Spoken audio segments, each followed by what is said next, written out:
Abahlali baka Ward 97 eMamelodi ePitoli batyhola uceba wabo ngokuthengisa umhlaba ekufanele ukuba bawelwa bona ngelixa besithi bona bahlala kwiindawo ezinamanzi ezibhuqwa zizikhukhula rhoqo xa kunetha. Banyanzelisa ukuba kuqhutywe uphando oluzakuqinisekisa ukuba akukho nyawo lwemfene kusini na ekuthengisweni komhlaba.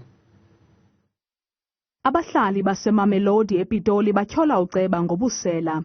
Kukholelwa ukuba uthengisela oogxa bakhe umhlaba wokwakha ebekufanele ukuba wabelwa abahlali. Sine problem nokhansela uAnanias Mkhalusi. Uminimize istand sakamakhelwane wam, uze nevili, wasikhatha yena self kungana official yakamasipala. Wasithengisela umuntu ovela etown, obeyicomrade etown.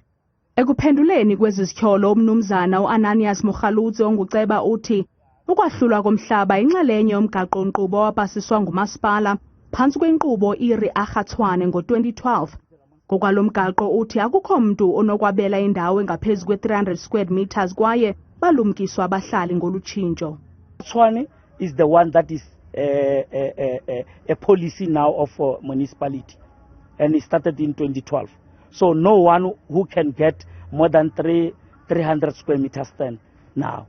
So everybody, we address them, they are aware. I bring even MMC and his official on site.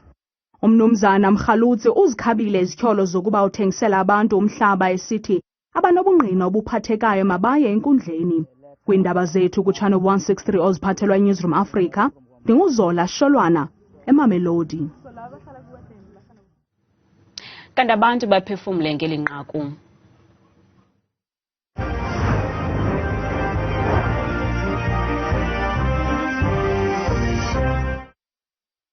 Sikhalazela urhulumente kazwelonke ngokungenzi izinto kanti ingxaki lapha ezantsi. Ezinkokheli ezinjalo ceba abanjalo bafuna ususwa, abanazo nto iimpawu zokhokhela abantu. Nyolukile lo mntu lowo. Ingxamela uba ngumkhuba ombi lo yooceba basithengisela izindlu ebekufanele uba sizifumana free. Uvotelwe ngabantu abathengisela abantu bahlale bugxwayibeni, yena athi indlala nenhlupheko yabo adlale ngayo. Ibuhlungu le nto yenzelwe likhansela kukhulu futhi ayinabuntu phakathi. Kaloku abaceba bombutho ophetheyo bayathanda ukuyenza loo nto leyo.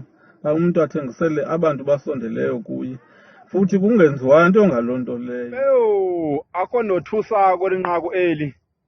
Sikhokelwa ngoonqevu ohlohle sakhe, abantu abangenasazela, abangenantloni bangabantu bababeka kwezikhundla baphinda babajikele.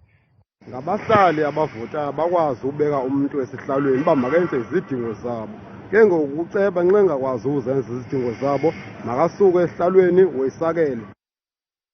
Imbi imeko yaseMzantsi ngenxa yorhwaphilizo. Thina sawuhlala singamahlwempu nangakumbi.